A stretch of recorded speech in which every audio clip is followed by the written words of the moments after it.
Okay. Trying to see if I could hear you.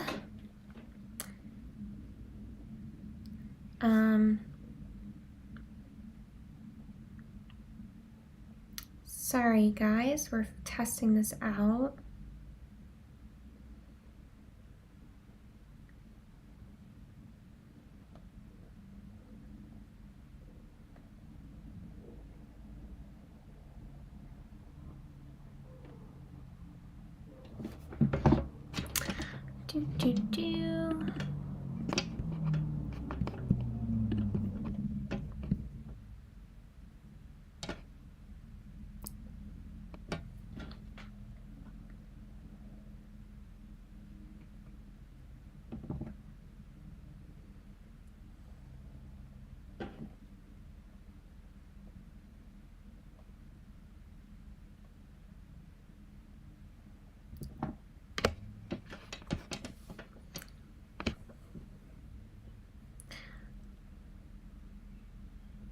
Okay. Let's see here.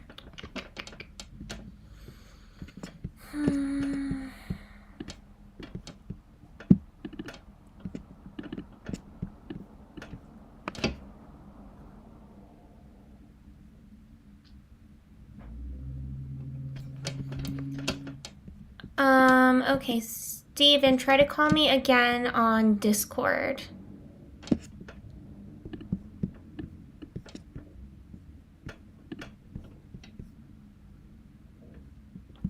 Okay, I'm gonna call you.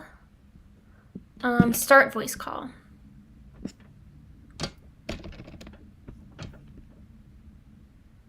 Hello. Hi. Okay, I can hear you. Hey, there you are.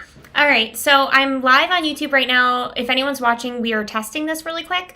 So is there any way you could check if they could hear you on my YouTube? Yeah, I have your YouTube channel up right now. Okay.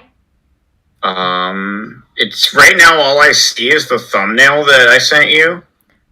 It says it's waiting for you. I don't know. Have you gone live on Oh, maybe I have to also confirm it on there or something? Yeah, it says wait. It says it's waiting for you. Oh, okay. Hold on one second. Oh my gosh. I hope someday this gets easier. Let's see. Someday. How do I... Videos? Yeah, because it just has the thumbnail right now. Okay. Well, I'm sure... Let's see. Maybe I have to go to Manage. Live. Upcoming. Okay, it says upcoming. So now... It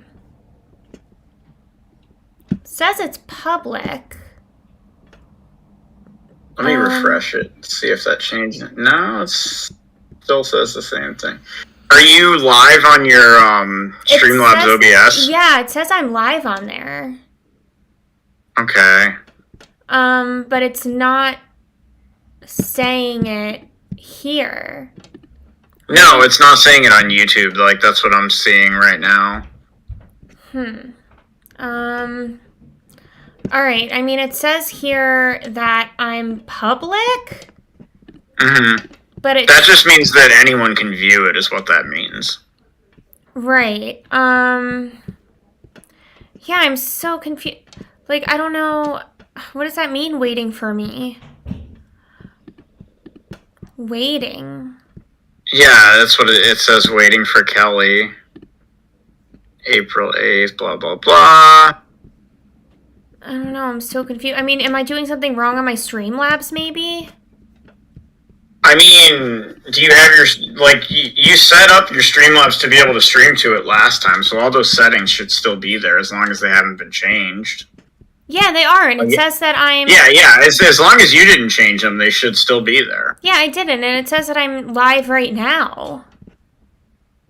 Which is so weird. Like, yeah, I have, all I have is the, let me click on your channel and see if, oh, okay, this says live. Okay. Okay, yeah, I can definitely hear my voice. I can Okay, definitely can you hear see me, my though? voice. Can you see us, though? You could hear your voice, though? Oh, yeah. Okay, Oh, yeah. but I can hear it. Can you see us, though? I can see you on your All I have is the thumbnail. Oh, wait, I pulled it up. Hold on. Let Talk. me click on your Wait, talk, Steven. I think I hear you. channel and see if. Oh, Yeah, I hear you. You sound pretty loud, so it should be working. I'm hoping. Yeah, I was really loud. Okay, but you can see me, though, and definitely hear everything? myself. And you could see your little character and stuff?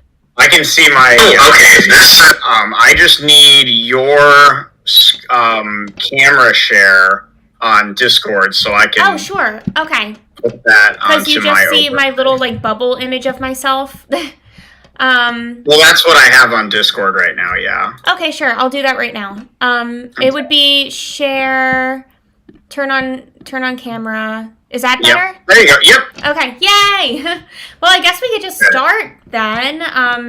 If it's Okay, apparently so there we go. working. Oh, I guess it's Alright. weird. Like, it's showing up on my live as Camera share. Yeah, it's showing up Yeah. that you're live, but on the other thing, it was just.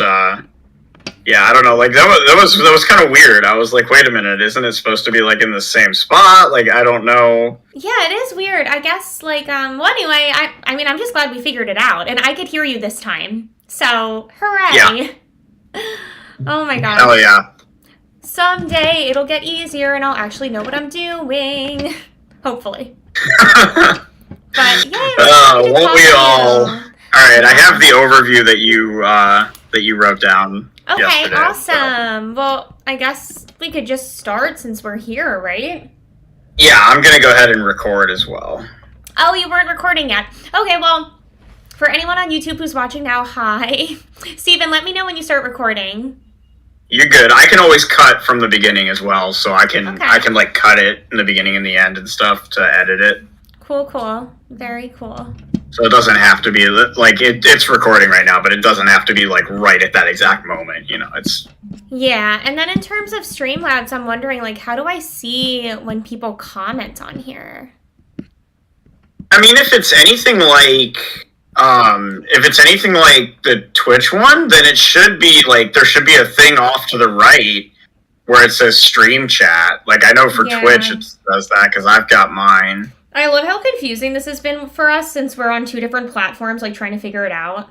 Yeah, it's Like- crazy. It's like one program to stream, but it on both of our ends. But it's because you're on YouTube and I'm on Twitch, so it's crazy. Definitely a little different, but I think we'll figure it out eventually. Oh yeah, yeah, definitely. No worries there. I will find a way to find comments, hopefully. But yeah, let me know. Yeah, I'm also gonna keep your. I'm wondering if I should keep my YouTube open, but just silence it. That's just what so I I'm can- doing. Yeah, Yeah. I'm keeping it open, Because one. and I can see the chat then. That's what I'm gonna do too. Just It's a in little case. lagged, but it's probably just because we're live, right? Yeah, there's gonna be a little bit of stream delay. Like the important thing is seeing that your camera's not frozen, Yeah. which it's not. So it Cool. looks good. Okay. Yeah. But there's I think always going to be a little bit of stream delay.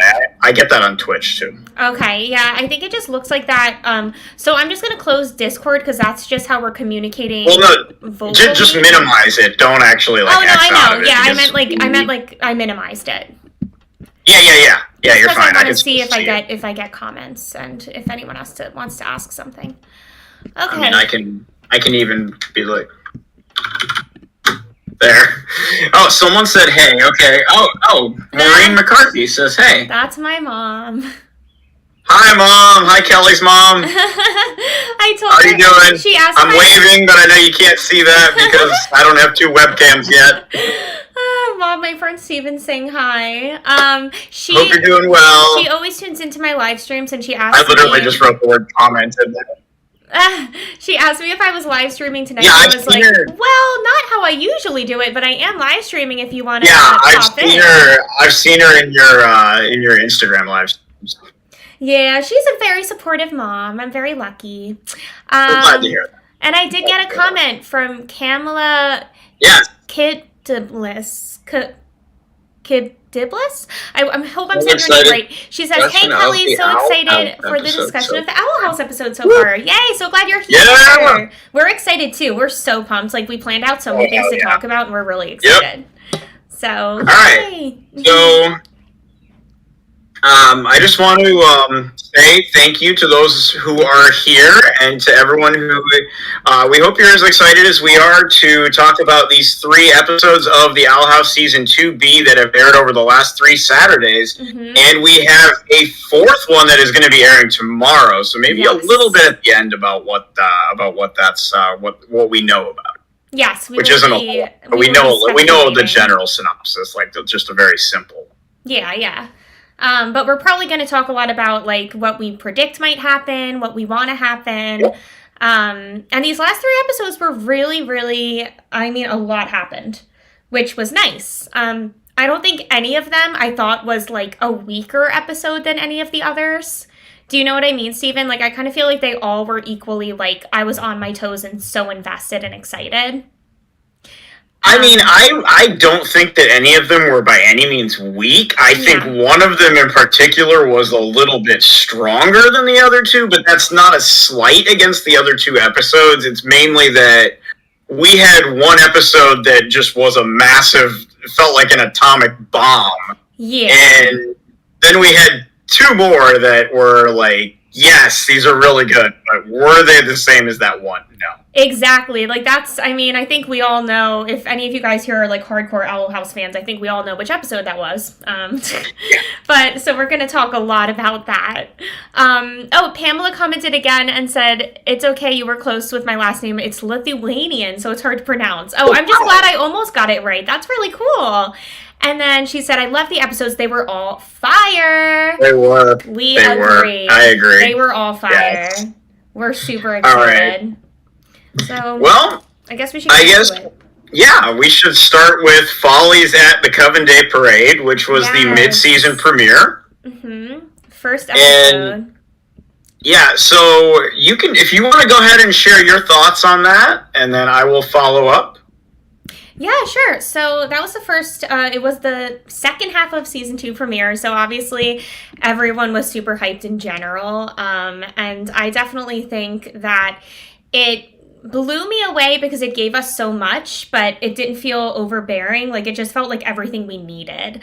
I loved that it was based around a festival. It made it like a very festive theme in general, which I liked. And of course, we got to learn more about the Coven leaders. Especially, we got to meet a new character, Tara. We learned a little bit about her and how terrifying she is. Steven, terrifying, yes.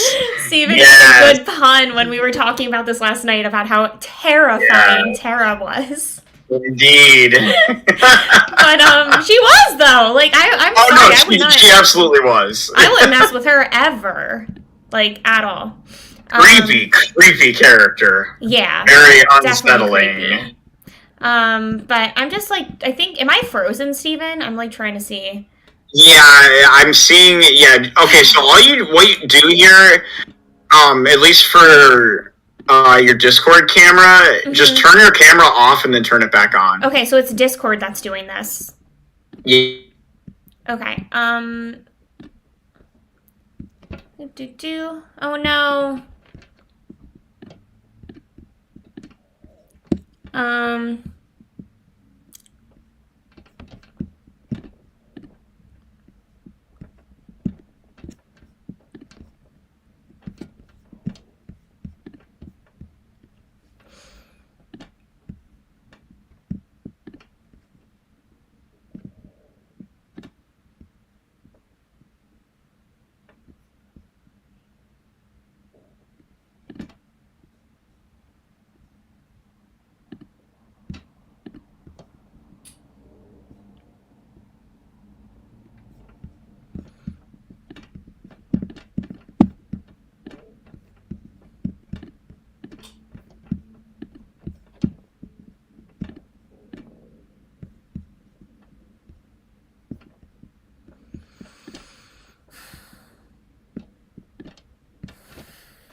Okay, hello? Oh, there you are. Yeah.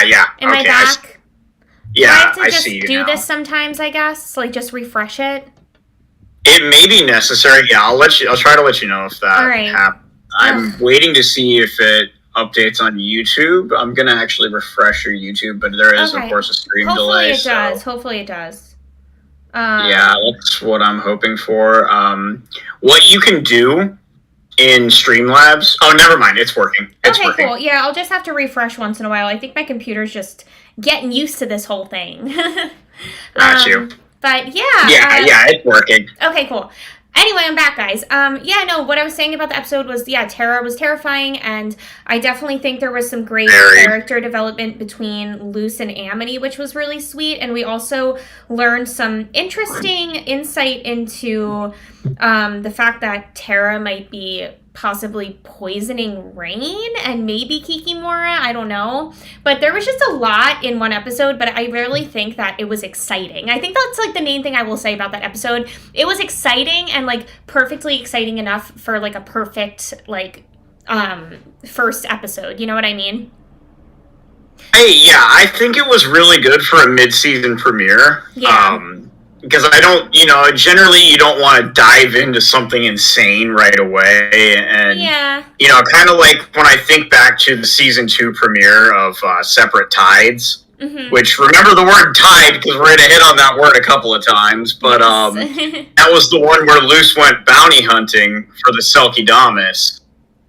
And so it's, I think this was a really good place, like you said. I think this was a really good place to start.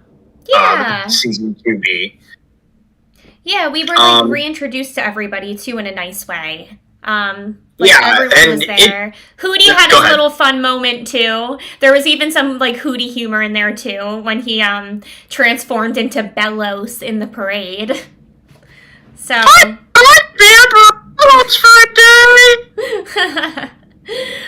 thought that was like so obvious. I was like, Hootie, what are you doing? Like, it's obviously you. Okay, so the first thing, yes, like in watching it, like I love that we were introduced to a new character, and we got a curveball right out the bat. As a matter of fact, I would even say we got 2 in this episode. The biggest one for me, the biggest curveball was Kikimora having the dilemma of like, does she go home? And like all of a sudden she's in this spot, presumably because she didn't come back with any Titan's blood from Eclipse Lake.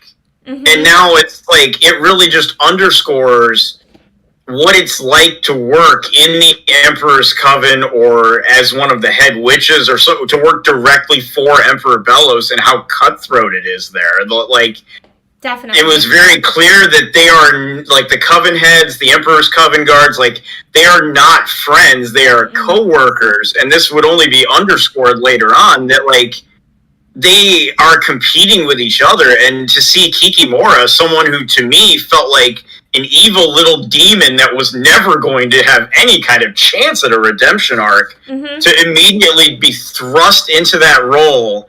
And then, of course, only to later on, end up the way the episode progressed. Yeah. And as we met Tara and we found out about the tea that she had given Rain, it's like, well, are they brainwashed now? Like, they're like, Ida tries to confront Rain, and you have the whole thing with that, and like, they're just like, I work for the Emperor, and it's nothing like when we saw them in Ida's Requiem. And Tara, I mean, to milk the pun, she is terrifying. Like, that character is scary. She is scary, and I do have to say, though, well, first of all, what you said about Kikimora, like, how, like, the whole time in the, Pamela says, Hootie cracks me up, I still don't trust Kikimora.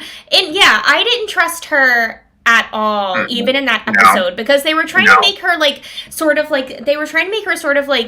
sympathetic when she was on the phone with her mom or something, and I was like, they're giving her family backstory? Like, that's, like, not something I thought they would do for a character like Kikimora. Like, the only reason they would do that would be to start to build her up for a redemption, you know what I mean? And then at the very end of Yeah. the episode, when she was like, I just want power, I was like, I knew it, girl. I was like, I knew Well, I it. I mean, never yeah, trusted you. That's But and that kind of reminds me of Bartholomew in season 1 when he like acts like he wants friends and stuff, and then it's like he's like, no, I want power and I want drama, and you know, Yeah. I kind of got a similar vibe there. yeah, it was similar to And, that. You know, and then at the end of the episode, Luce and Amity, you know, just like talking it out. Like, I think it was, and then Bellows revealing his face to the people of the Boiling Isles for the first time too. It ended on a You know, high I note with think- that. That was Yeah, like, which whoa. you know, to us as viewers is like, well, we've seen Bellows' face, so Yeah. it might not seem like a big deal, but Yeah. it's you know, it's really.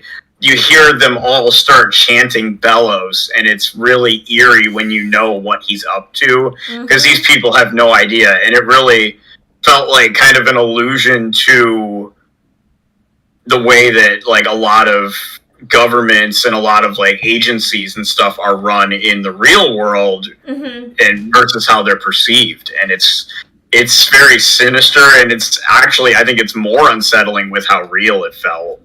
You know, It was unsettling. And honestly, I know you haven't, like, finished She-Ra, Steven, or, like, gotten super No. into it, but Bellows gives me total Horde Prime vibes. Like, they're very... oh, I could see that. They're Yeah, very similar characters, and, like, I don't want to spoil anything because She-Ra's amazing and you should give No. it a chance eventually, but Horde Prime basically, like, starts a form of a cult, and that's kind of Yeah. what this was making me feel, which is definitely scary for the future.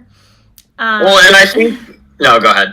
Oh, no, that's all I was going to say. Like, Okay, because I think going forward, you know, we had like the big plot point of the episode was the Emperor's Coven and Covenhead Triangle, which was Kikimora, Rain, and Terra, and their interactions with Luce and Ida. Because Yeah. Luce had the interaction with Kikimora, whereas Ida had the interaction with Rain, and then Terra was kind of right in the middle of all of them, and it was like Kikimora, you know, Terra was like, oh, well, I guess you'll miss out on your promotion then if you go home.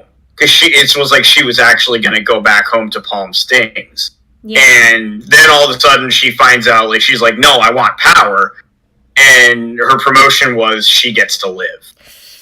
You know, and It almost... meaning that they were going to kill her. And it's like, well, we know she tried to kill the Golden Guard Mhm. or Hunter, but it's like, it's unreal just how it's unreal, and I shouldn't say unreal, it's scary how cutthroat that work environment is and how toxic it is, and it really, I think, shows the lengths that people will go to. And then the last part, I think, and I know you and I both talked about this, is the relationship development between Luce and Amity, and how mature it was of them to talk things through and communicate, and that's not just a good sign of a healthy relationship for them, but it also sets a fantastic example for young couples watching the show, or for people, you know, whether it's they're actively seeing someone, or for, you know, you can learn from it for the future, like, and it's not just about like boyfriend, girlfriend, you know, stuff like that, but even just like friends, family, you know, anyone you have a connection with. And it's very healthy, and I love how mature it was, because you got to remember, at the end of the day, they're 14 years old. Yeah. And Exactly. that's wise beyond your years level of communication that they had, especially at the end of the episode. Definitely, and it's beautiful. And even Pamela, who's hanging out with us right now, she said, I'm glad Luce came clean with Amity too, which is like funny you said that, because we were just about to talk about that. Like, honestly, like, Yeah, that was the next thing. Yeah, so way ahead of us there. But yeah, I honestly think it was beautifully displayed in a way that could even be relatable to adults, not even necessarily kids. Like, Yep. it's like anything when you're first dating somebody and you want them so badly to like you, but you know there's certain things about your life where you're like, can I tell them this yet? Like, can I let them know about this part of me yet? Is this going to push them away? And sometimes we don't tell people everything because of anxiety, because we're scared. And I think Luce wasn't trying to hide anything from Amity, but she was nervous, which is something we can all relate to. And the fact that Amity was like, listen, I understand, like, if this is something you don't feel comfortable telling me, but I want you to know, like, I'm here for you. Like, she reminded her, like, I'm here for you no matter what it is. Like, she basically said, I love you in a sense through that, in my opinion. You know what I mean? So I thought that was just so, like you said, it was very mature and amazing to display for young kids who might be having their first relationship. And I think that could be very amazing mental health wise as well, because I know when I was a teenager and I first started dating, a lot of my relationships were not healthy. And I think if I had more examples like this on TV, I would have been able to be like, oh, this is what we should be looking for. You know what I mean? This is how we should treat other people. Yeah. So that moment stood out to me as well. Yeah, and to respond to Pamela's other comment that I just saw, I have Kelly's chat open as well. So I agree. The scene near the beginning of the episode with Amity and Willow was really adorable, and I think it's clearly meaningful for both of them to be able to hang out together again, and to not have that shackle from Alador and Odalia Blight preventing that from happening. Amity having grown so much as a character and to learning to be who she wants to be instead of being someone that she feels she needs to be to satisfy her parents or peers at school, someone like Basha, who is, a very toxic individual that we'll touch on a little bit later. Yeah. And, I think that was great too. And it was cute to see them together. It was and cute. And she has the new braids now. Oh, wait, new braids? Yeah, she's got like these little small braids that like on her shoulders. Oh, her hair is a little bit longer now. Oh, Amity? No, Willow. Oh, what Pamela said about Willow's hairstyle. She has she has ponytails, like double ponytails now. Yeah, they're like little pigtails. I love that too for Willow. I love that they like changed up her design a little bit. Well, and we also saw her working out, and again that'll lead into a later topic. Yes, they definitely are developing Willow into something special, I believe, which I definitely want to talk about. So, overall for me, I would say, this episode was probably pretty much near the middle of the pack for me as far as, because I have a thing where I have ranked all the episodes of the show that have aired. Oh, wow. And so this one for me, I can share it at some point. What it is, it's very heavily weighted with season 2 episodes because season 2 has just been so much more, crazy and exciting, I think. And, even though my favorite episode is still Agony of a Witch, which hails from season 1, it's, this one for me was a middle of the pack, which is right about where I would have anticipated a mid-season premiere type episode. We're not going too crazy just yet. But it was a solid episode. It didn't really have weak points. It just, it held itself together.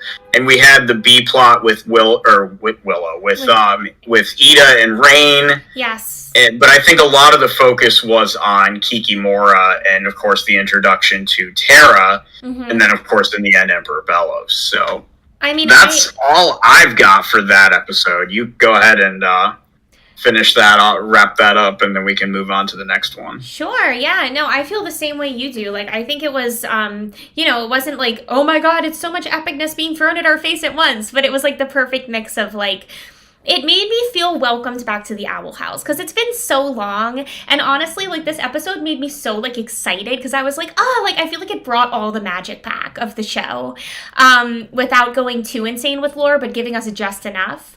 And again, I think that's a really good way to put it. Yeah, and the parade, the festival scene, it reminded me so much, for some reason, a little bit of Spirited Away, which is, one of my favorite Miyazaki films of all time. I know it's, the most popular one, but I love that one, and it just reminded me of, that level of whimsy, and that just made me excited. Even when the theme song started, I was like, oh, Owl House is back! So I think, if anything, I just felt very excited and, warm-hearted over this episode, even though there were, scary, intense moments, I think you put it really well, because I think it's good that they don't go too far in on the first episode back, because you're going to get that inherent feeling of excitement because it is a premiere of sorts. So why I don't if you go crazy right away and then the action, kind of comes down after that, then it's like it's gonna feel like it's a lot less because you had premiere hype and you had the hype of something insane. And for me, this, like, if I was gonna draw this to another movie or TV show or an episode, if anyone watching or listening has seen Avatar: The Last Airbender, this episode gave me vibes of the episode Avatar Day.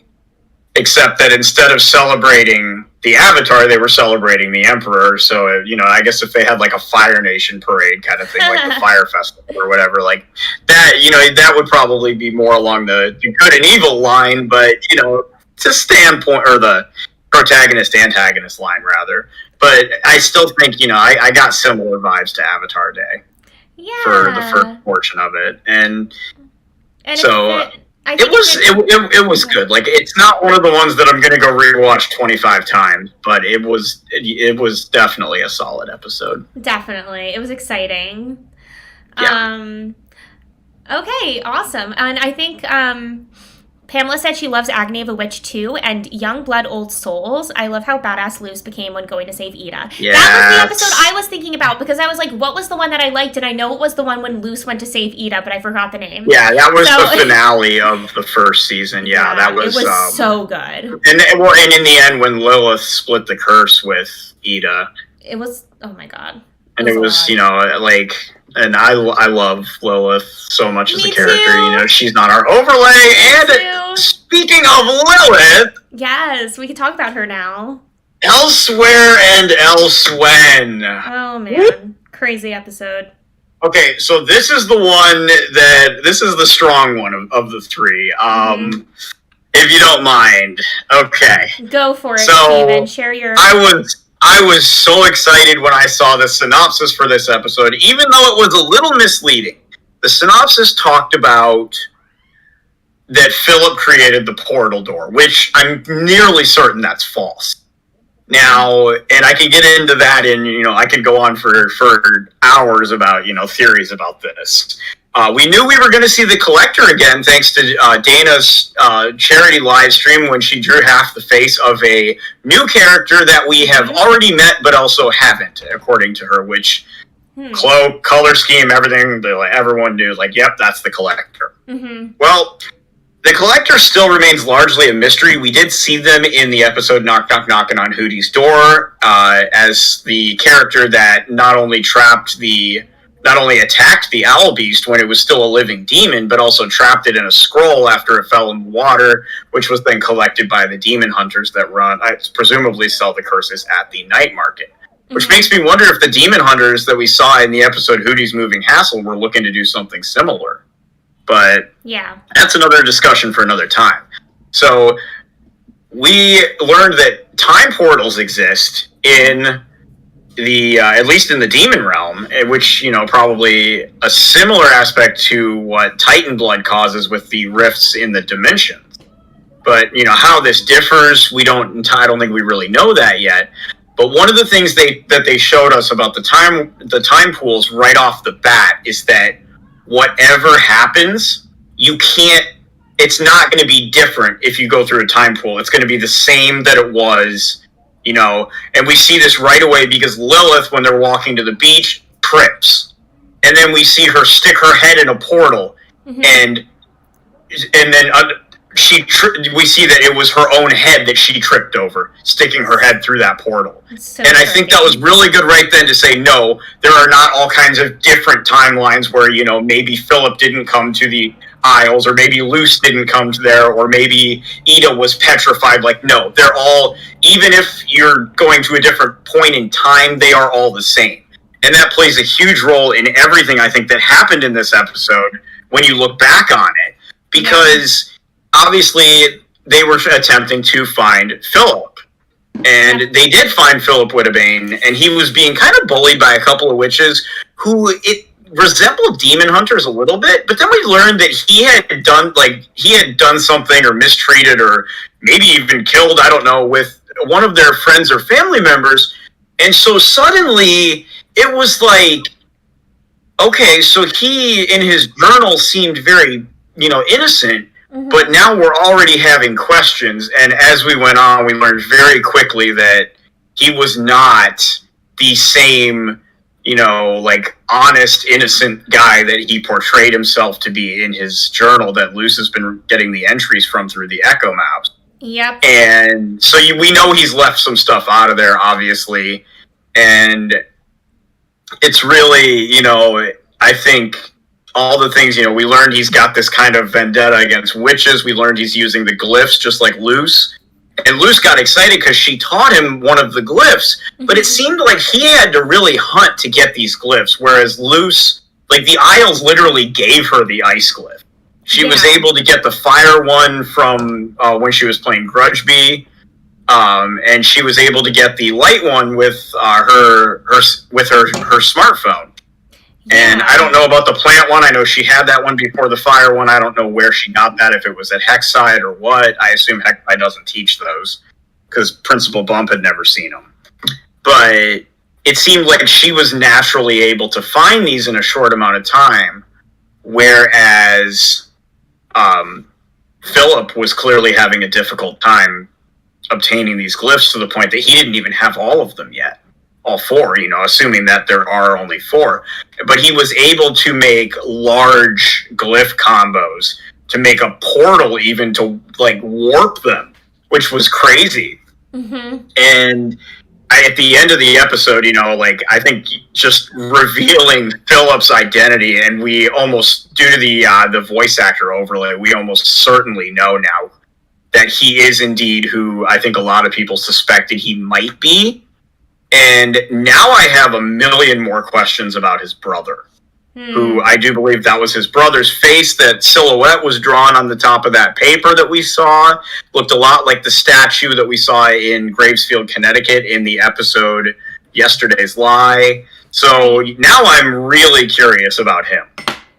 Yeah, and actually, like, It's so crazy because honestly, like, the thing you brought up about Luce versus Philip with finding the glyphs and stuff, it does make you think, like, is Luce somehow, like, inherently, like, in touch with, like, the Isles in some way, where, like, the Isles, like I don't want to say, like, a chosen one type of prophecy, but they're giving hints towards that with her, because everything has come too naturally to her. So I really think, if anything, that's something that's a little bit intriguing about that one particular point that you brought up. And I wouldn't have even thought about that, Stephen, but that's definitely something that I think is interesting about her character, like how naturally all of the witch magic, it's not wild magic that she's using, but I guess... Oh, it is. Yeah, I guess it is, because that's the glyphs, right?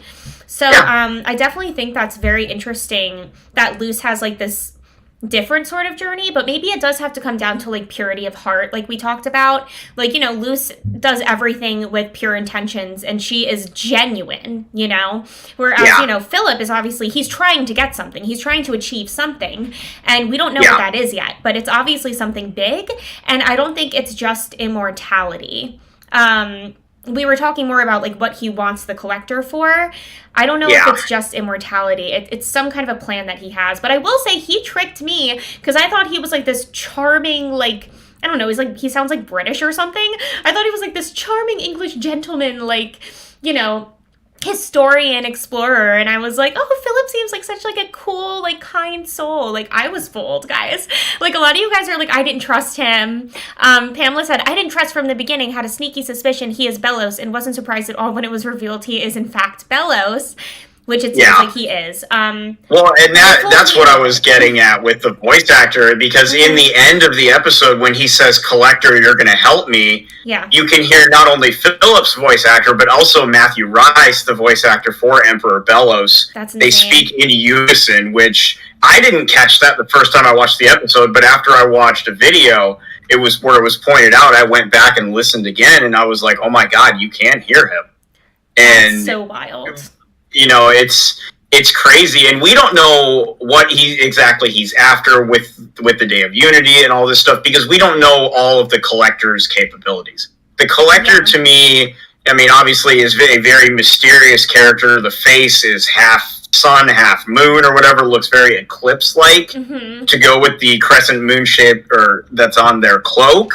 Like, this, to me, I mean, the size-wise and voice-wise seems almost child or teen-like. Yeah. But I think the Collector comes off more like a celestial being type. Definitely. Or almost a supernatural entity, as opposed to, like, I don't believe the Collector is a Titan. No. Because, you know, and that's because I believe that we already have a Titan in the main cast, and that I believe that's King. But I do believe this is some form of celestial being that does not fall into the category of witch, demon, or, you know, any of the other life forms we've seen on the Isles that we've been, you know, that's been brought at least to our attention. And it's really interesting. The Collector is definitely a character to look out for in future episodes, and no doubt we'll be seeing more of them. Them, him, her. I'm saying them because I don't know the pronouns, so I want to keep it open-ended. Of course. I mean, seriously though, I am obsessed with the Collector's design. Like, combining that sun and moon theme is, like, really cool. I actually have a sun and a moon on the back of my neck. Like, I have a tattoo that's almost exactly the same as the Collector, which is interesting. That's so cool. It was like the second tattoo I ever got when I was like 22. Because I like astrology and stuff. So I'm really excited about this character, but from what you said, Definitely. like I get teen or childlike vibes. Maybe he's a little bit like impish or elf-like. Like, I could see, like, maybe a mischievous personality, which would be really interesting to have a character that's really mischievous and youthful, but super freaking badass and powerful. Like, I love that so much. That would be so different and original to have in a show. Do you know what I mean? Well, yeah, and I think the Collector almost the Collector, you know, like, and we talked about this last night one-on-one, like, I think the Collector could come off almost as a, I think it would be a really cool twist if the Collector came off more like a Bill Cipher type character, where it's like, you know, Bellows is a big bad villain, unlike, you know, the lesser villains that, like, he's not necessarily a decoy villain, but at the end, like, who is the ultimate villain in the show? Like, and if it actually ended up being the Collector, like, Bellows achieves the Day of Unity, which we know part of that is merging the human realm with the demon realm, but, like, what, you know, like, to respond to Pamela's comment on that, I don't believe he wants to get rid of wild magic 100%, only because, assuming that we're not being, you know, misled into something crazy, and Bellows is Philip, then, which, I mean, it's near confirmed at this point, Philip runs his spells off wild magic. He has glyphs drawn on his body, which no doubt have corrupted his body. Yeah. That, and the fact that, of course, you know, that epic moment where Lilith punched him in the face, which could have messed up his nose pretty well, explaining the difference in nose shape between Philip and Bellows. And also, you know, it's like the scar from that punch, or the cut or scrape or whatever, magnified when he broke open that talisman at the end of the episode and inhaled the magic. Wait, you noticed that? Like, you saw, like, the magic actually went, like, into the scar? Pretty much? No, it went into his nose and his eyes, but, like, the scar, like, it glowed just the same as his eyes and his nostrils did. So that could be the scar crazy. So it's like, if that's the same scar that's now all the way across his face, it's crazy to think about that. That was caused by Lilith, which is like, wow, how. Well, and his future employee, you know, who would later end up working for him, and then, of course, you know, that begs the question, since, you know, assuming that Philip is Bellows, of course, that means that Emperor Bellows met Luce and Lilith back in the 1600s, and then now in the 21st century has had encounters with them in their modern day lives. Yeah. So it would be crazy if Lilith were a part of the driving force that caused Bellows to hate wild witches. Which we know for a fact now. It's amazing to think about that. Yeah. Because it's like, they can't go back and change that, the way they establish the time pools. Right, and we know now that Bellows definitely has, like, a vendetta. It's just, that is how it is. And they can't change that. Yeah, and we know now that, you know, and the last thing, you know, for me with this episode, when they were all done, visiting with Philip right before Luce and Lilith were headed back, before they went to look at the Edwardian balusters for Lilith. Mm-hmm. Lilith mentioned that they had X amount of time before the tide came in. Now, this is the second time I've hit this word. Mm-hmm. Now, the reason I find this interesting is because it sounds like the tide coming in, assuming that means the water, would close the time portals. So, the final episode of the entirety of season 2 is called King's Tide. Mm-hmm. So, it was separate tide to start. They used the word as a way that would close the tide would close the portal. And now we have King's Tide, which is the 11th and final episode of season 2B and the 21st and final episode of season 2 as a whole, which completes the message, seek the key, fear the lock. So, and that again, begs to differ. The key, they seek the key because it had the Titan's blood that they needed all along. And then, so the lock implying once this portal door is opened and closed, it may not be able to be reopened. So and you've been theorizing. That's another, or you could get locked in the in-between. Like, we don't know. I mean, it almost happened to Luce in yesterday's live. Yeah, which was scary. And, I know, Steven, you've been theorizing this whole time that, you think this season's going to end with a big revelation about King connected to the Titans. So I think that I do believe he's a Titan, yes. I think that definitely would make sense because, that's the one thing that we still don't know enough about. And King is, the biggest mystery. And I think that the show makes a point to constantly remind us of what a mystery King is. You know what I mean? Multiple times, they're just oh, King, he's having an identity crisis himself throughout the whole show, trying to figure out where he comes from.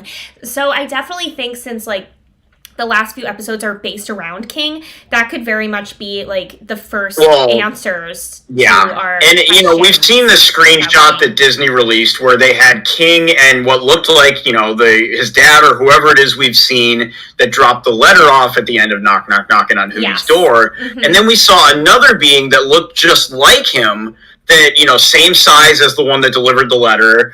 And so we know that there are at least two of them, whether that's his mom and dad, whether those are an uncle, cousins, brother and sister, we don't know. Yeah. But the other thing is that King's skull, although way off in size proportion, looks very similar to the skull that they were in Elsewhere and Elsewhen, that is the skull of the Boiling Isles. It's also similar, it's just giant. King's Island in Echoes of the Past was also not on the maps, so either Bellows didn't want anyone to know about it, or he was unaware. But it kind of it's debatable because I think someone or something is after King's race. And we don't know if that's Bellows, the Collector, someone else. I have no idea. But if as of right now, I am still with my theory that King is a Titan. And because they took a blood sample from him in Knock Knock Knocking on Hootie's Door. That could confirm. Do they still have that? Because that could be Titan's blood, and they could use that to power a portal. We definitely need to figure that out. Or to power the time pools, because they've used it for multiple things now. Yeah, true. And so it seems like Titan's blood is what powers all of these rifts between the times, the dimensions. So it's very important. It's interesting to look at all of that, but and then the last part of the episode that I guess we didn't touch on was Del Clawthorne's modern day introduction. Yes, and also, we got to see Ida's reconciliation with Del, and she mentioned how he mentioned how one of his most precious memories was carving Albert with Ida, and then gave her the Palistrom tree seed, which I almost wonder if she's going to plant that in the human realm. Maybe. I mean, I definitely think it was so cool finally getting to meet Ida's dad, and Pamela also commented and said the reconciliation was too sweet. I agree. Mm-hmm. And I definitely wanted to talk a little bit, I guess, about Lilith and in this episode, and also Ida, having that reconciliation with her dad. We do learn that, you know, Ida's dad did make all of the palisman, which is very cool. And I definitely feel like there was like some significant tension between the two. I kind of feel, of course, because of what happened, because of her accidentally injuring his eye in the past, which we already knew about. But it really does seem like Del is a very gentle soul who just does want to make amends with his daughter, and he's not holding any grudges against her. And I think that's definitely, like, I feel like Ida's character arc has been very much like her trying to like forgive herself for all of these moments of guilt that she's held on to. Whereas with Lilith, it's interesting because as sisters, I feel like they both have very opposite character arcs where like Ida always felt like the rebel who didn't fit in. So she kind of started embracing that, like, you know, screw society, that, like, harshness to her that we all love so much. But now we're seeing her starting to realize, like, she can also forgive and you know, let go of the past and not feel so hardened by everything through processing these feelings. And I think through her connecting with her dad, this is the next step to that. And then on Lilith's end, she's always been like the A+ student, like Miss Perfect. And over time, I think it also kind of hardened her in a way where we see her become this very like serious, intense character. Whereas when you see her as a young preteen, she's just kind of like this dorky nerd. And in the latest episode, we were talking about this last night, Lilith has her glasses back. She's like geeking out about history. And it almost seems like it's an adult version of Lilith when she was a preteen, as if she finally became more in touch with like who she was at her core as a younger version of herself, which is something you can only do through like healing and self-acceptance. And I think that's beautiful. No, go ahead. I was just saying, I think that's beautiful. And I think they're showing us that with her. Like, I'm seeing a lot of character growth in her.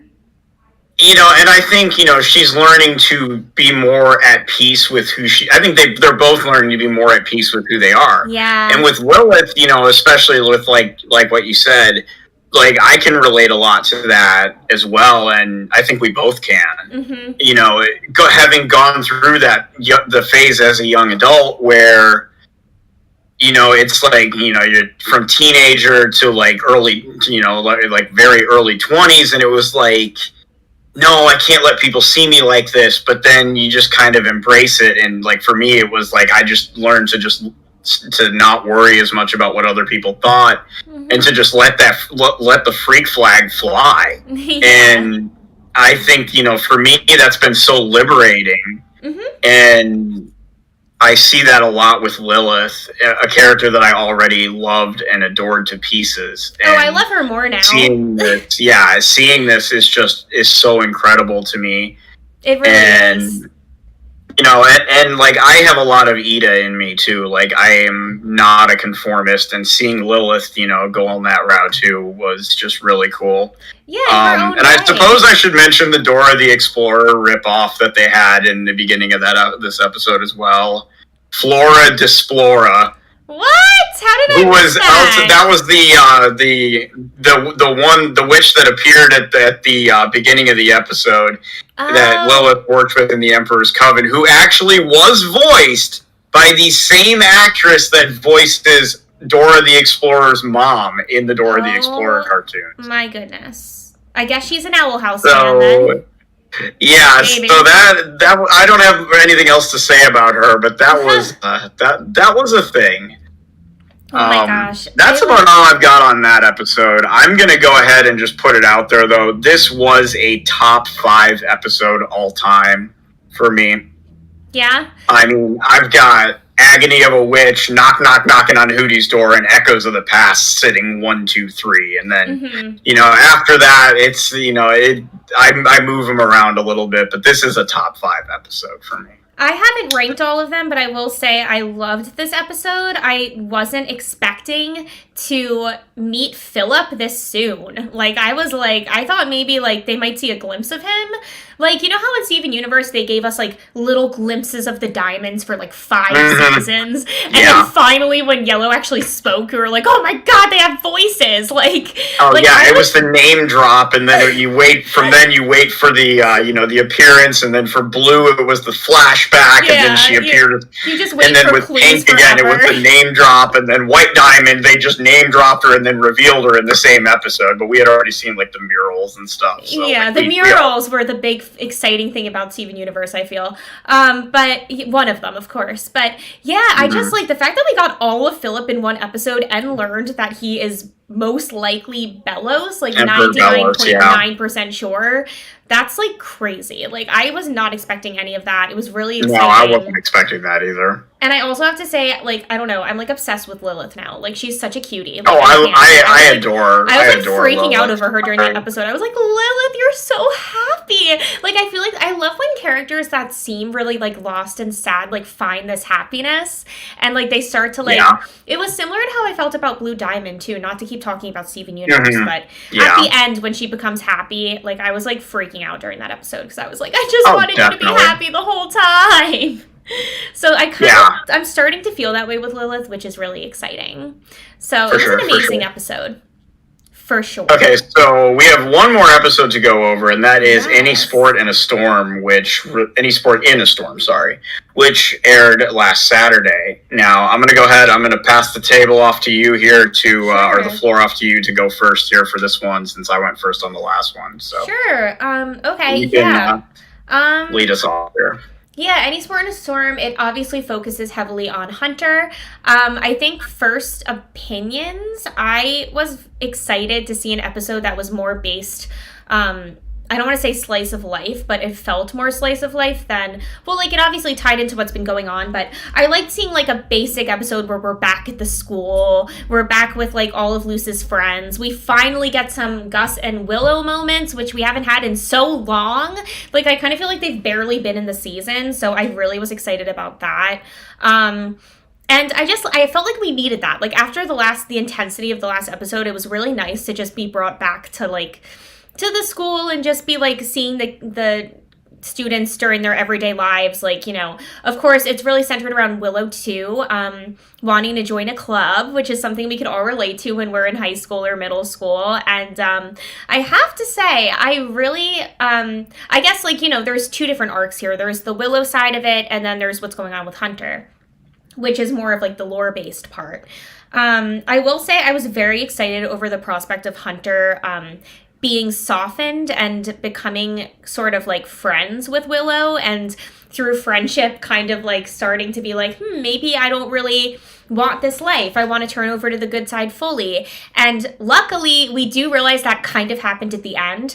But I will say when he like flips in the middle and he's just like, actually, this was all a ploy to try to convince you guys to join the Emperor's Coven. I was like, no, Hunter, like I really believed you were just like enjoying making friends. And like, but he does learn. He does learn later. And of course, you know, we have to be empathetic towards Hunter because he hasn't had a life like the rest of these students, obviously. And I genuinely like Hunter as a character. I want the best for him. I just always have felt that he is not bad. Like, I do feel that he's inherently good and misunderstood. Like, in my gut, I feel that. I've always felt that about him. So I want that for him, and I was excited to see that kind of start to happen. And also, I think Willow is going to end up as, like, one of the most badass characters on the show. Just a theory I think she already is. Just, you know, I remember seeing the list of, like, the characters back after the end of season 1, and it was, like, each one, like... And it was like, I remember it was this meme that someone had made, and, like, Principal Bump was Discount Dumbledore, and, like...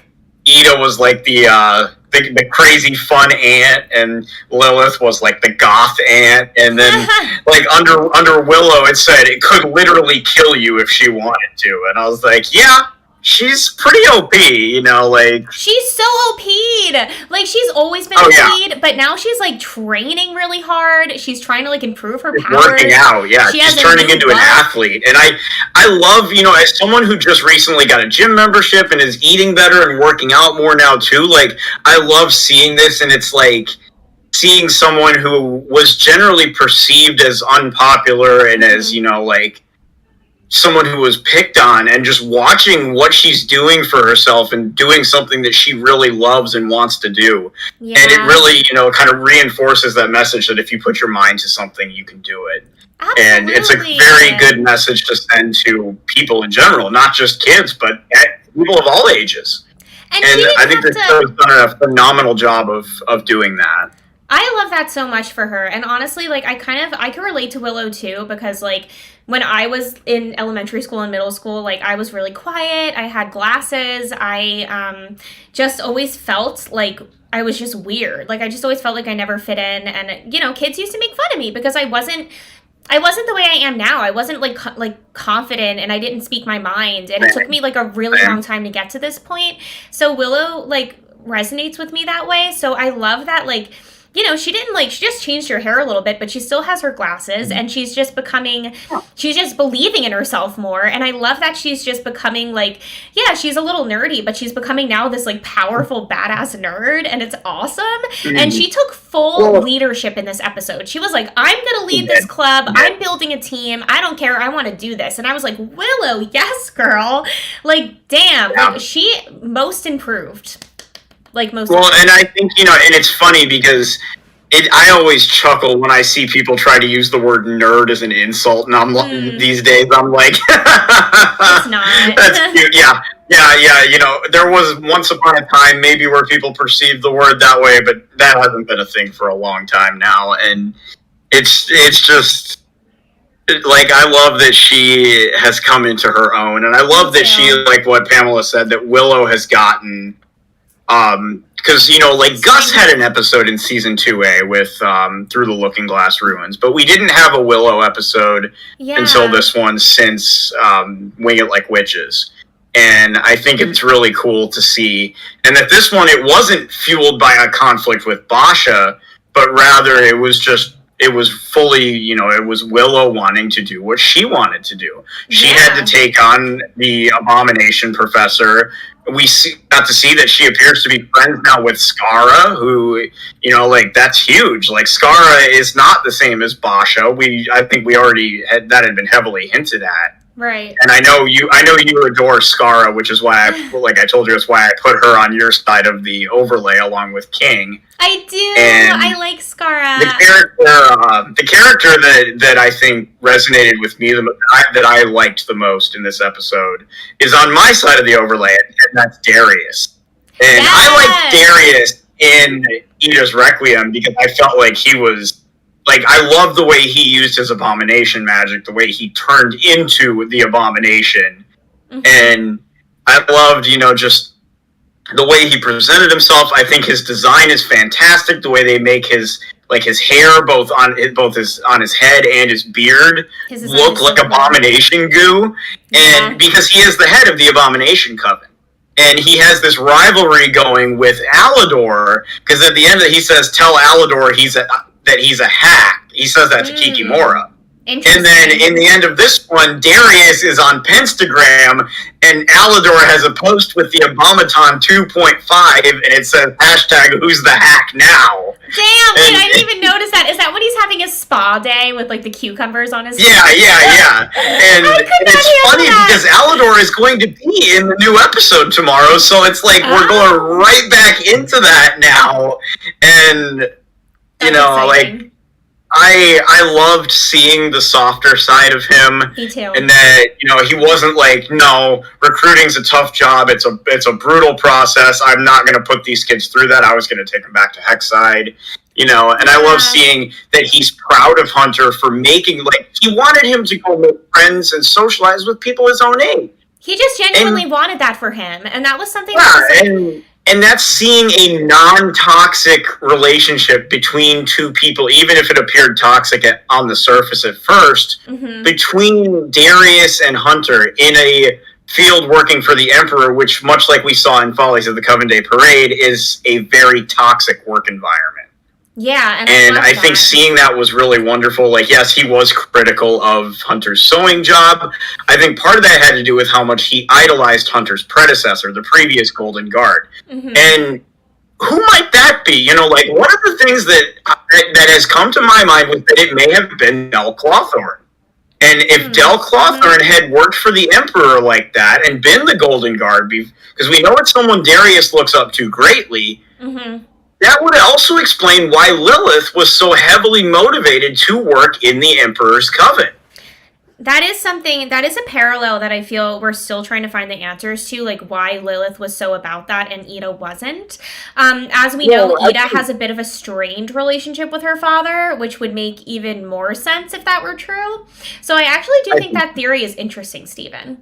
I definitely do. And it is true because Lilith said Ida wanted to be in the Emperor's Coven at one point, whereas Ida said she just wanted to work with her sister. She decided covens weren't really her thing, right. And we know she decided that, and they had their battle before Ida attacked Del as the Owl Beast, because it was right after she was cursed.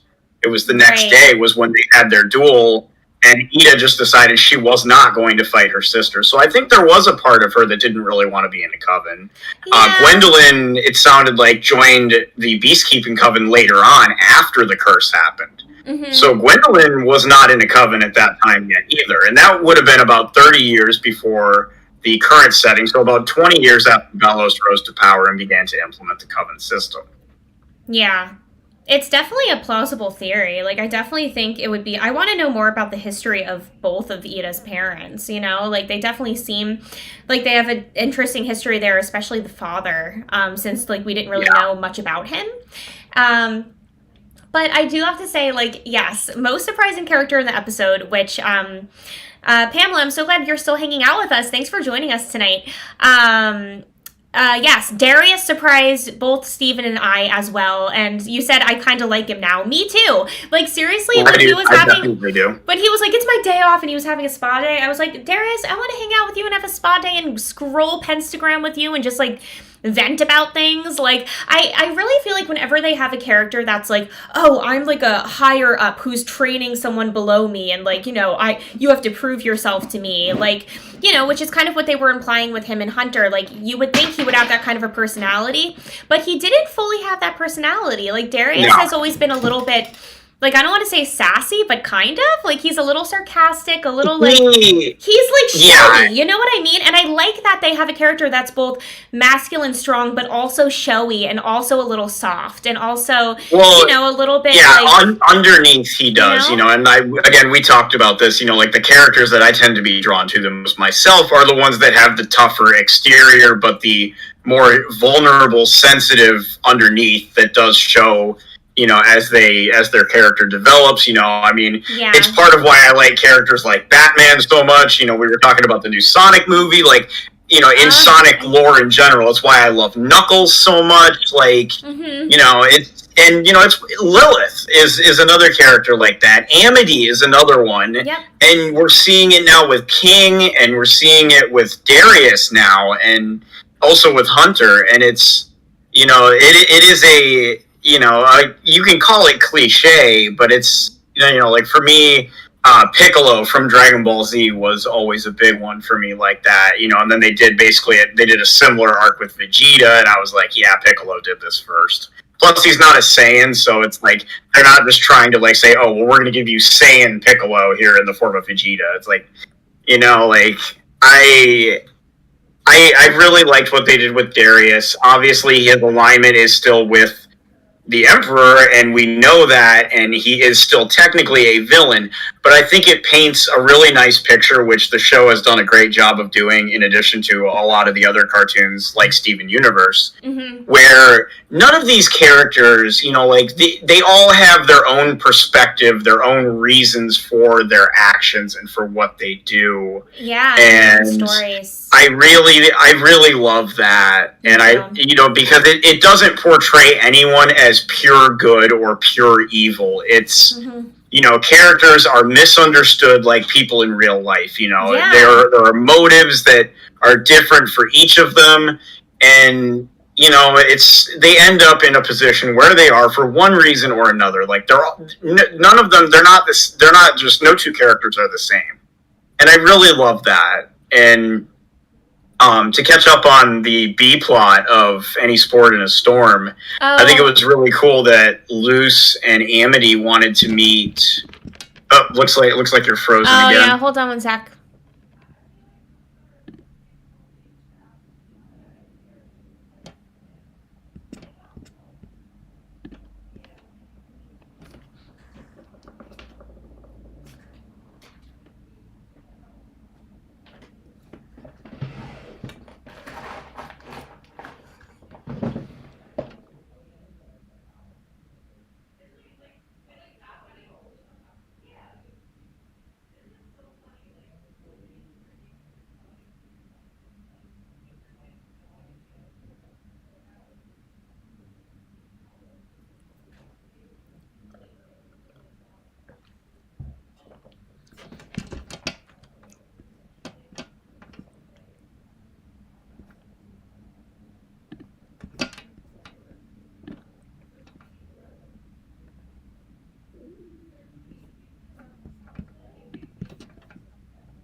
Yeah, you're okay. Oh, am I here? Yep. Yay, okay, hi. All right, well, it lasted a long time without anything going wrong, so I'm happy about that. Yeah, definitely. Yeah, I think and I can always, like, I can trim the recording. Oh my god, like, dude, my computer, like, I need to clear up so much space because I have, like, so much, like, video content from editing reaction videos that it's, like... Yeah, I got you. My computer hates me. You might want to get an external hard drive for that. Yeah. I know that's what I did when I used to do YouTube all the time. Oh, really? Yeah, it takes up so much memory. It's crazy. It does. It does. So what I was like, we're getting into that B plot of Any Sport in a Storm with Luce and Amity. And one of my favorite things, like, first of all, we learned that Tiny Nose's full name is Tanella Noza. Now, she's been referred to as Tiny Nose in the credits. Yeah, and she was like, they were like, wait, she was the author, but then it was like, no, that wasn't really the case. Right. We did unfortunately see Tibbles again, who I did not really want to see. Tibbles. But that might actually be a good thing, because it was a very abbreviated appearance, and if they were going to bring Tibbles back and make him appear again, that's about as much of him as I can handle. I don't want another Tibbles episode like we had 2 of. I did like Hootie's Moving Hassle, but it was mainly because I liked the Moonlight Conjuring plot. Yeah. I do not like that character. He reminds me of Little Gideon from Gravity Falls, who I also did not like, and I know you didn't like. Yes, we were talking about this last night. I hate Gideon, like, a lot. Yeah. I won't even lie about that. I just don't. Yeah, and it's, so it's a character that I don't really care to see any more of, honestly. And I think, it would be really interesting, because the author does kind of have that resemblance to Tiny Nose. It would be really interesting, because if she maybe was not the author of the Azura books, but if you remember in the episode back in season 1, in the episode Sense and Insensitivity, when they were having the writing competition, she had that story she wrote that she wanted King to read. Yeah. But he and Luke never read it, so we don't know what it was. The publisher read it and was moved to tears. So it would be interesting if maybe that was like a prelude to the first Azura book. Oh, and I only say this because this character is Dana Terrace's self-insert into the show and is voiced by Dana Terrace. So the Azura books were originally meant to just be what made Luce interested in magic and witches and all this stuff in the very beginning. And then, of course, they brought that into the episode Lost in Language with Amity having them. But it wasn't really meant to go any further than that until the fans' reaction reacted in such a way to the Azura story that Dana and the crew decided to keep bringing that in. Yeah. And so I think it would be really interesting if that was like a prelude and maybe that story somehow ended up in the human realm, and then that's how it was written, and then the books that were written in the human realm then ended up in the demon realm, and then that's how Tibbles got them, and they got to that store, and Amity got hers. Now, whether or not, we don't know if they'll even touch on that, anymore or not, but it was really, I thought it was really interesting. And I also thought it was hilarious, the callback to Hootie's Moving Hassle they had at the end of the episode when Luce and Amity saw the picture of the Emerald Entrails. And they go, what?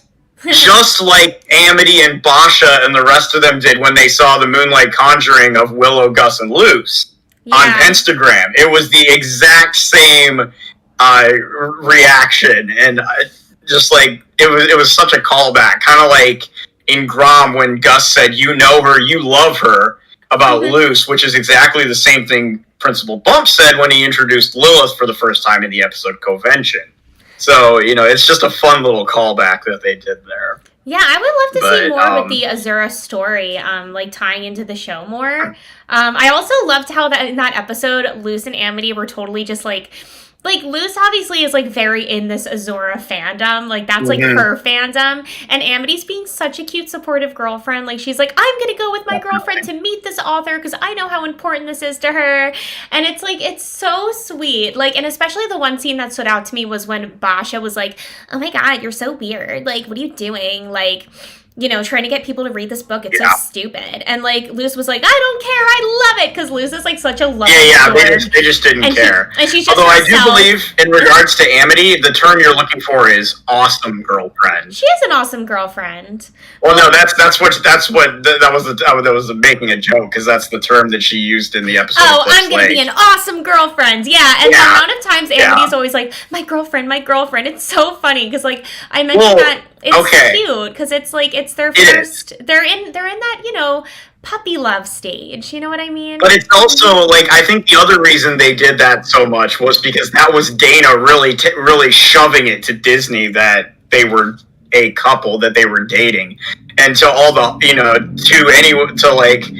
the whole, controversy with the show, friends, and, is this why it was, not renewed and all this stuff. And, Dana really, there was that meme from Gravity Falls of, what was it, Mabel opening the door and the rainbow colors just come flying in, and it shows Grunkle Stan, and he's like, ah! It is like Grunkle Stan was Disney and Mabel was Dana, and it's just like unleashing the gay energy on Disney. That's amazing. Just sticking it to them, and it was beautiful.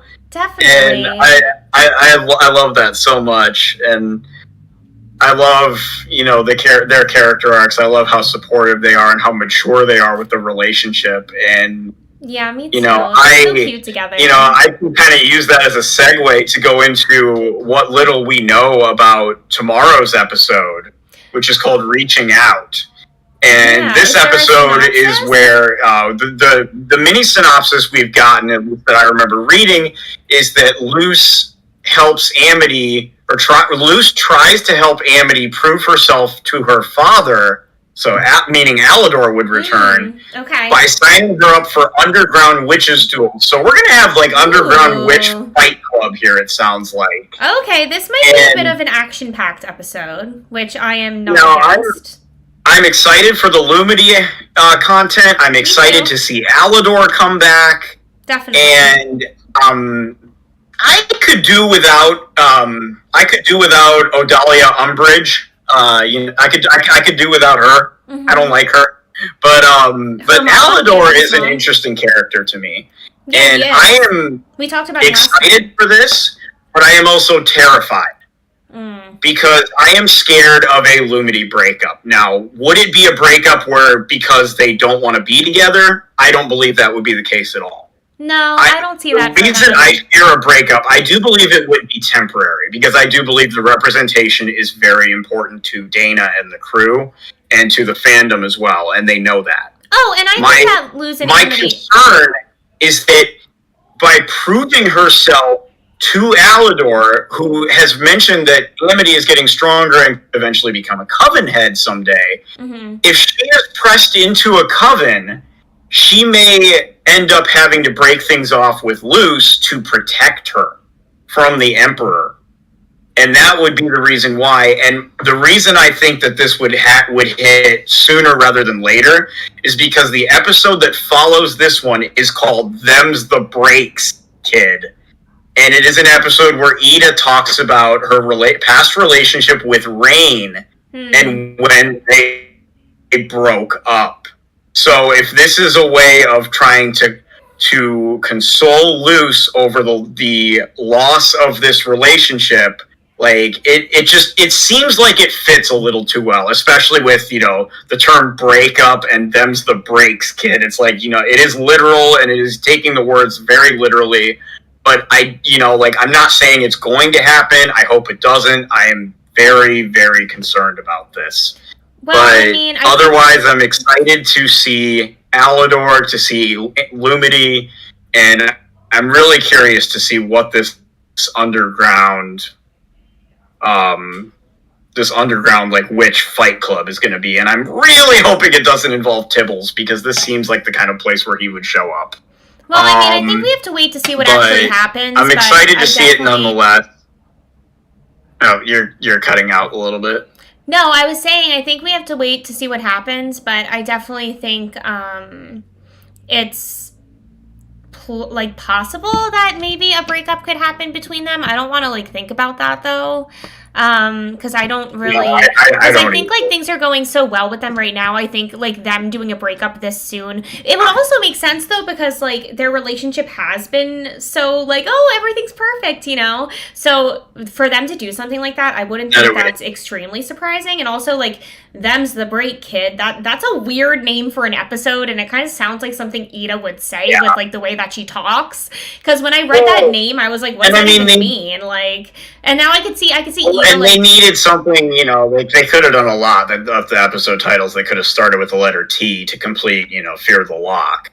yeah, that's so true. The fact that they did that is, and you know, I am also just going to say I am circling my calendars for April 23rd, the episode Hollow Mind, because there are theories going on based on some of the other screenshots that were released ahead of season 2B, that this episode will be an exploration into the mind of Emperor Bellows, or perhaps Hunter, in a similar vein that we saw Luce and Amity enter the mind of Willow in the episode Understanding Willow. Ooh, which would make sense why that episode was there, because I always thought that episode of Understanding Willow was kind of, it was very intense. You know what I mean? Like to be based around Willow's character. Like, not that Willow's character isn't intense or anything, but I definitely thought it was like, wow, that's like a lot of attention on Willow's character for something this deep, when it really just came down to like her relationship issues with Amity, like her friendship issues with Amity. You know what I mean?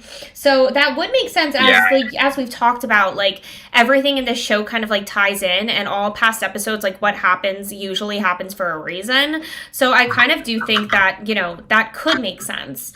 I don't want to like think about a Luce or Amity breakup too soon, but I think we need to wait till tomorrow. I think they would get back together. You are frozen again, by the way. Yeah, it's fine. I mean, I'm at this point. I should just talk for now, I guess.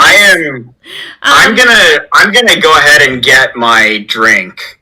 Okay. Real quick, because I do have it prepared. Oh, you did and I need to turn my room light apple on, blood? so my eyes aren't straining. But I'm gonna grab that. So okay, I'll try to refresh. We'll be back. Yeah, I'm gonna try to refresh really quick. I don't know.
I don't know if anyone here can hear me.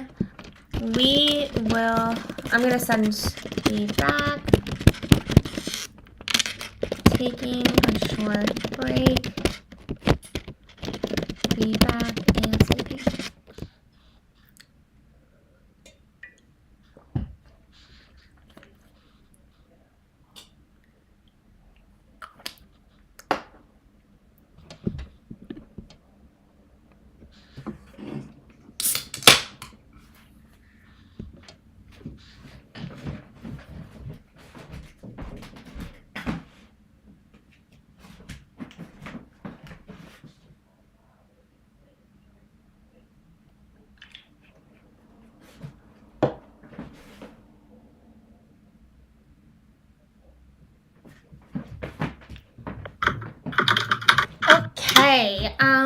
So I am back. I don't know if you guys could see me. I don't know if Steven is back yet.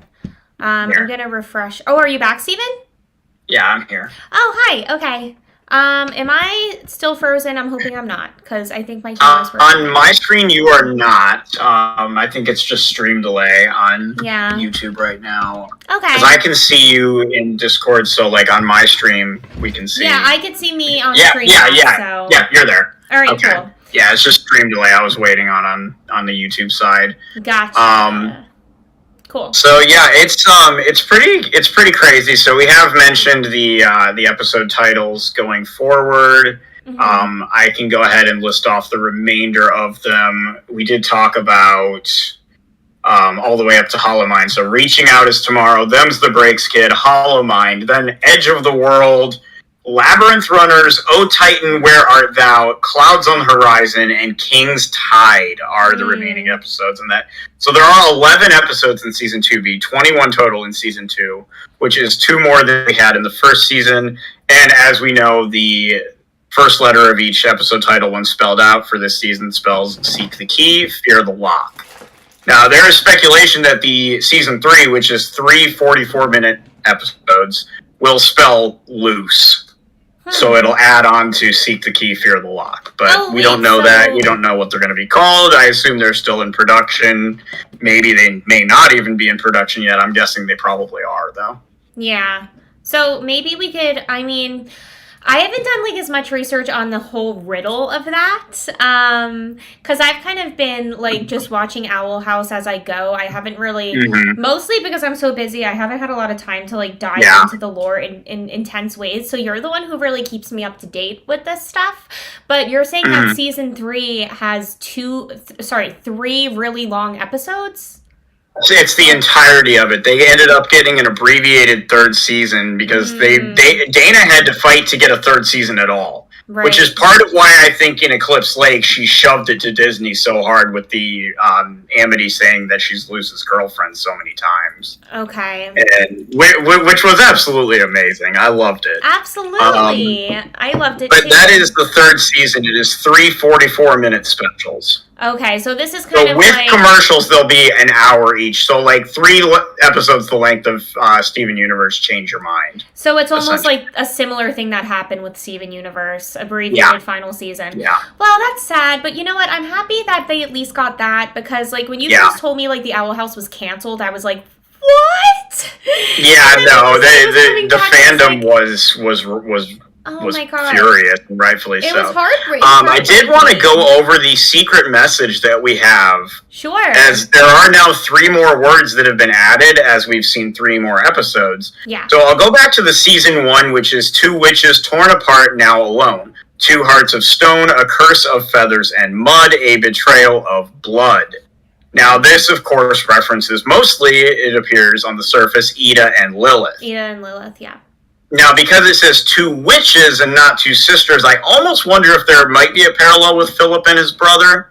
Mm-hmm. After all, if Luce can be referred to as a witch, implying a human can be referred to as such, and Bellows has been referred to as one, then there's no reason to think that perhaps that the Wittebane brothers couldn't fit that as well, especially since the Curse of Feathers would apply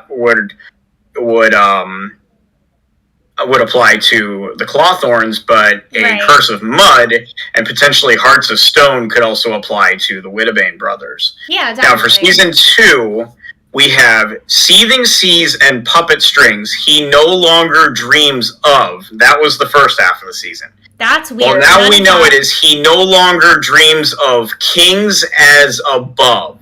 So that's where we're at right now. We're still in the middle of a sentence. Kings as above? Kings as above. So it sounds like whoever we're talking about, whether it's Bellows, the Collector, whoever it is, no longer dreaming of Kings as being above himself, as being above someone else. Where are we going with this? Like, it's still very much a mystery, but I do think it's fun to keep an eye on all of these things. And, because they do play a large role in the like hinting at where the story is going and what, as a whole. I'm telling And I just you. do want to put this out there for you guys as well. Kelly and I have been talking about this. We do, if you guys are down for it, want to make this a weekly thing where on Friday nights, it sounds like you said Fridays are really good for you. Yeah, usually. Where we can talk about the previous episode, the most recent episode, which would also be really fun because it would be a nice way to hype up the following episode, that would be the next morning. Yeah, like doing it by episode. Like probably not this long, like 3 No, not for a single episode. No. I had some personal stuff going on, so I had to take a break. Because Steven and I would have done this perfectly sooner. Understandable. But yeah, like we're thinking of doing that. So if you guys like this, let us know. I kind of feel I'm excited, Steven. Like I feel like you and I collaborate pretty well. So if people like hanging out with us, it'll be really fun. Oh yeah. We're also thinking of doing a like a Steven Universe nostalgia stream. That's the one that brought us together. Yeah, that's the cartoon that brought us together. And just geeking out about other random cartoons together. So if you guys like it and you want to, and I know with your Amphibia reactions, I know there's a couple, and I've been like, let me know when you get to this episode. I want to be there when you react to this. I want to hear this live because obviously I'm caught up on Amphibia, so I know what happens. But I'm still for you being in that first season still, and I'm like, oh, it's killing me. I'm still at the very beginning, but I'll tell you, I have so many people that are like, don't stop, and I'm not gonna stop, it gets so good. Yeah, I'm definitely not giving up on Amphibia. I actually will have a new Amphibia episode up tomorrow for you guys, so that is my project for tomorrow. But yeah, I think maybe to end this or wrap things up, maybe we could talk about what we hope to see in season 2, what we're most excited about finding out about. I will say for me, I'm very intrigued by the Collector. Very intrigued. I really want to get to know this character. They seem different than any character in the whole show, and the character design itself is so interesting to me. Of course, the Collector seems very, whimsical and out there, and like you said, Steven, definitely a celestial being, and clearly Steven Universe is my favorite cartoon, so I love stuff like that. So I'm just very excited about this character, and I do kind of hope that maybe the Collector is, the most powerful character in the show, but in a surprising way, not, a menacing way, so I'm excited about that. And also, I do think King is going to play a huge role in the ending of this show. And to see that happen, because you guys know I love my baby King. I've been freaking out about King since the beginning because I think he's so adorable and I love him. If King is the thing that ties everything together somehow, I will be so happy, and I want that kind of a twist with King. I want to find out that King is, this important puzzle piece of sorts. I don't know what kind, because nothing is clear yet, but I just think that would be, the coolest thing ever. What about you, Steven? What are the main things that you're kind of looking for? Okay, so, for the Collector, I think for me, the Collector, I've mentioned Bill Cipher. I think if anyone listening or watching has played some of the older Final Fantasy games, Final Fantasies 4, 8, and 9 immediately jump to the front of my mind here. Or, maybe he's not, or they are not the ultimate big bad villain, but maybe they're, the most powerful character, like you said. And I do believe that King is a Titan, and I want to learn more about him and his role going forward too.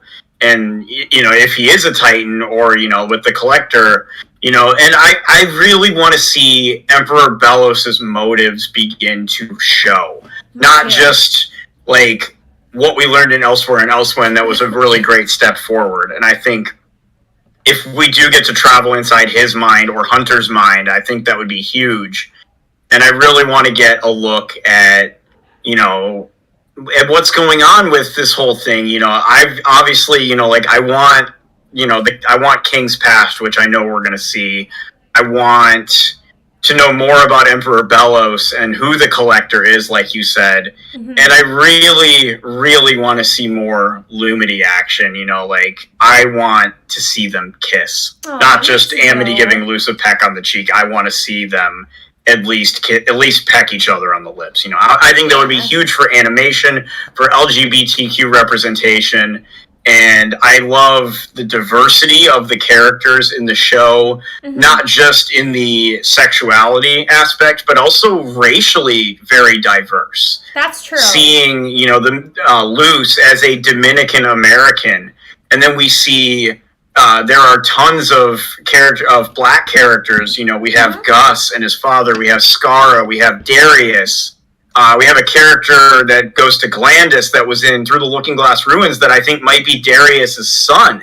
It was also an Abomination track student. Oh, really? And then we have Willow, who Willow's I believe is supposed to be Asian. And so it's incredible. Like, I love the diversity of, the ethnicities or perceived ethnicities of these characters and of the, and like you see it with, some of the witches are more demon-like. You see Braxis, the child witch that Amity was reading to in the library is another example and is completely different. Basha having 3 eyes, again, like they are very different. Celine with the crescent moon shaped head. Yeah. I love her. She's so cute. And this is all the norm. Like in the Boiling Isles, in the demon realm, it is the norm. Like there is no discrimination based on the appearance, based on the background, based on the sexuality. Like we learned Lilith is aromantic. And has never had romantic feelings for anyone in her life, and that was again in Dana's charity stream that we learned that. So again, just another really incredible thing that these people in this, that people like that are being represented, are being the message being told to them that they are, that they are perfect the way they are. And I think that's a beautiful thing. And, like, that's proven in the way that it's not, like, openly talked about. It's just, like, this character is the way they are. And they don't have to openly talk about it and enforce it because it is accepted. They don't have to make that point. Yep, exactly. No one has to emphasize it. And I think that that's beautiful. Me too. That's, like, one of the things. And I can only hope that at some point, someday in our world, that we reach something along those lines. Shira, actually does things that way a little bit, which is another reason I think you would really like Steven Universe did too. Oh, of course, yeah, definitely. Even with the gems, like you could tell that they're based off of different races of people. Garnet, well, and even the human beings. You look at characters like Mr. Smiley, the Maheshwarans. Yep. Connie. And seeing, much like Steven and Connie, but also with Luce and Amity, seeing an interracial relationship right on the front cover, and I think that is a beautiful thing. I love it so much. Definitely. And it's that people are people, and an individual, love is love, and it doesn't matter where you come from, or what your gender or your sexuality or anything like that is, anything of your background, whatever, like just acceptance. And I think that's such a beautiful thing. And that was one of the things that made me, fall in love with Steven Universe, because it was one of the first cartoons that I feel even began to touch on that. So to see a show like The Owl House that is so mainstream and well known, and on Disney Channel now, that like openly it's like, it's not like it's just one character. It's like every character is unique in a way. It's all over the show. Right in your face. It's amazing. It's how the world And we're seeing non-binary characters now. We've seen Rain, the character that Edric had a date with, that they talked about. Emerald referred to the character as they or them. So that's and we saw it in Steven Universe Future as well with Shep. Yep, with Shep.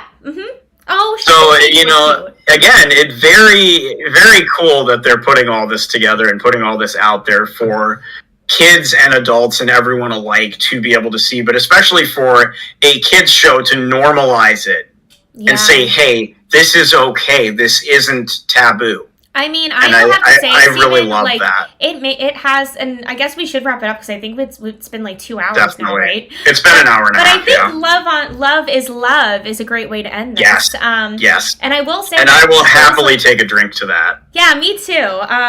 Are you made apple blood?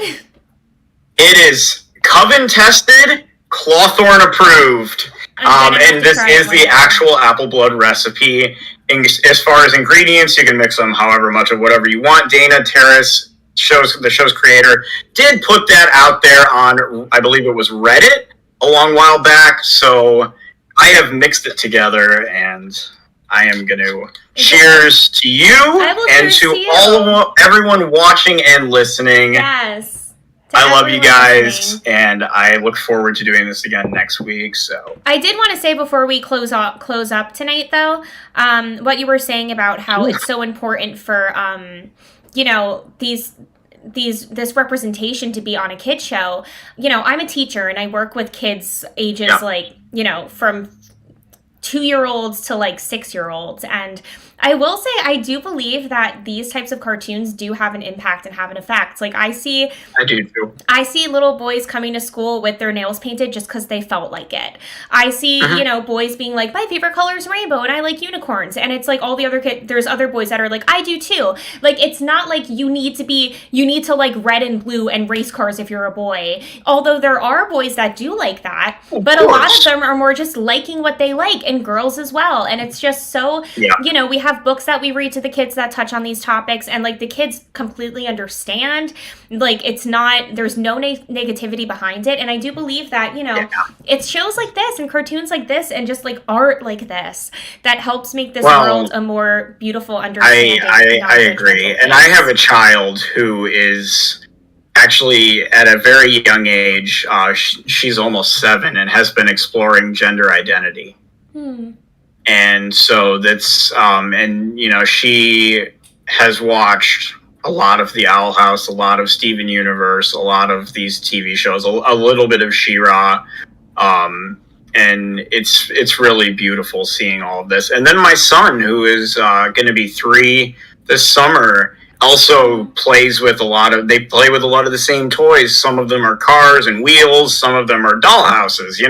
And we've taught them that it's okay to play with any of this stuff, and none of it is gender specific. And it doesn't have to be. They think it is because they were taught it has to be. Yeah.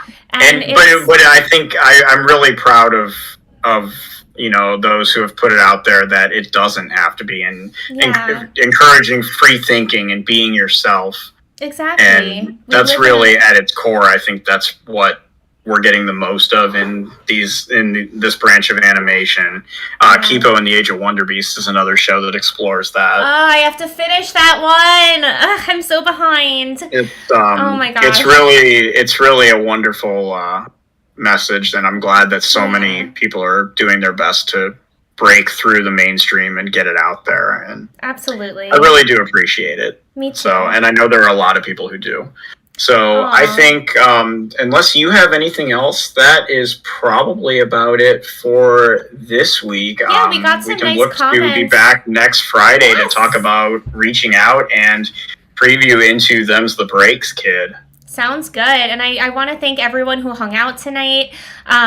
Cartoonish Claude said Double Trouble. Yes, Double Trouble from She-Ra is another character that is a they pronoun character and is a really cool character. You have to watch She-Ra, Steven. I need to get on She-Ra. I'll make you a deal. I need to catch up on Amphibia. You're going to say There you go. Yeah, there you go. Okay. I will. And then Pam said it was fun, and I'm so glad you had fun. Thank you for hanging out. And my mom said we had a great show, so that's very sweet. And yes, Pamela, send me your pictures. I just saw what you said about Instagram. Please send them to me. I would love to see them. And thank you, everybody. We had a blast tonight. I hope you're all excited about the episode tomorrow, and we'll update you guys on our next live stream. Thank you for hanging out. Hopefully next week I'll have an extra webcam so I can stream it through Discord, and you'll be able to actually see my face on Kelly's channel next time. Yes. We had a webcam issue, but I am streaming this. I stream this on my Twitch. Kelly streams it on YouTube, and so we both platforms get it out there for you guys. And so I think we can probably wrap this up the same way we did last time. Sounds good.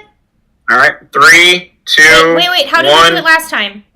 You gotta do your outro like Edalyn. Okay, 3, 2, 1.